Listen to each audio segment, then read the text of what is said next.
site's really at it this morning again. It looks like they're running on one burner and everything's smoldering.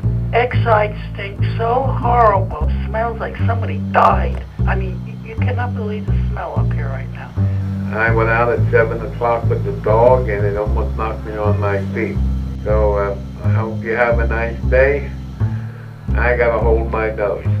For years, these residents have complained to government officials trying to get Exide Technologies' battery recycling plant in Laureldale, Pennsylvania, to cut down on the toxic chemicals, including lead and arsenic, it releases into the air. But their complaints have had little impact. There's been a lot of frustration in dealing with regulatory agencies. That frustration is echoed in communities across the country.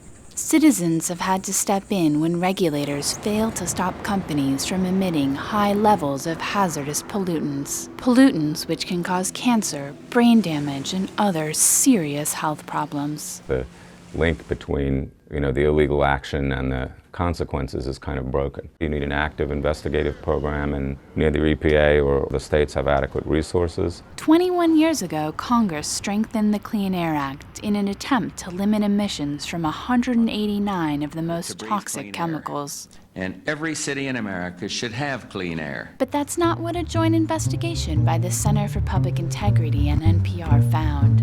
Federal and state regulators are still struggling to control toxic pollution in industries as diverse as oil refineries, copper smelters, and corn processing plants.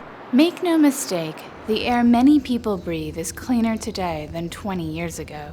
The EPA says overall, toxic air emissions have dropped by 40%. In the last year alone, programs established since 1990 are estimated to have reduced premature mortality risks equivalent to saving over 160,000 lives. But many known polluters have continued to poison the air. Thousands of facilities are emitting hundreds of millions of pounds of hazardous air pollutants, including potential carcinogens such as benzene, formaldehyde, and vinyl chloride. As recently as this summer, the EPA's own list of chronic or serious Clean Air Act violators included more than 400 facilities.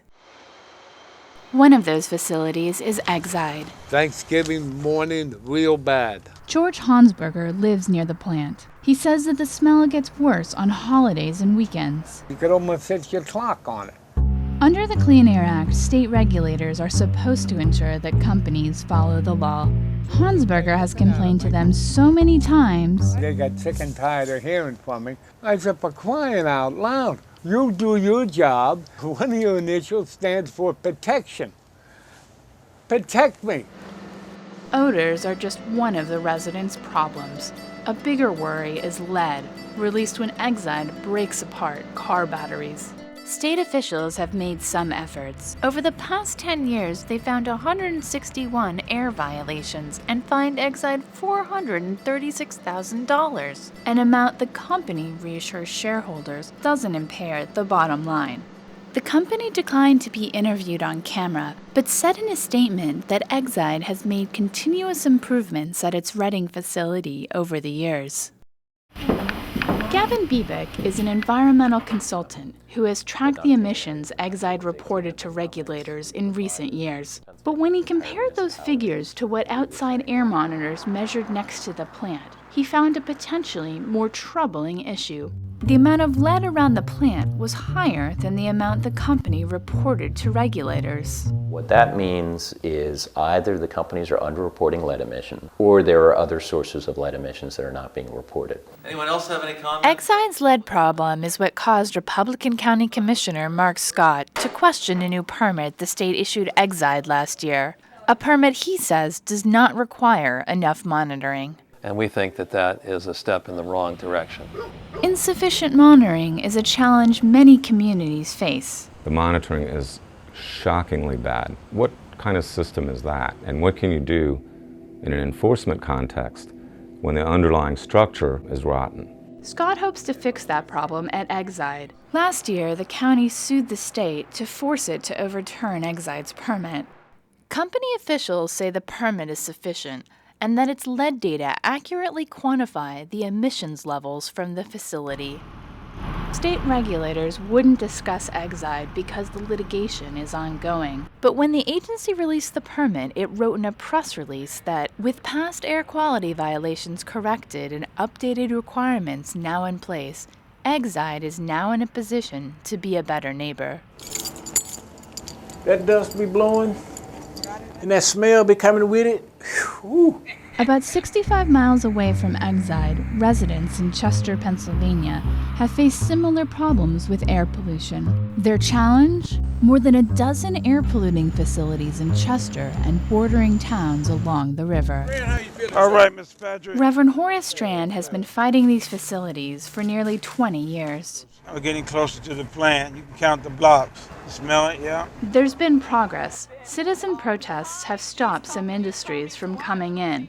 And finally, companies and regulators have worked together, reducing emissions.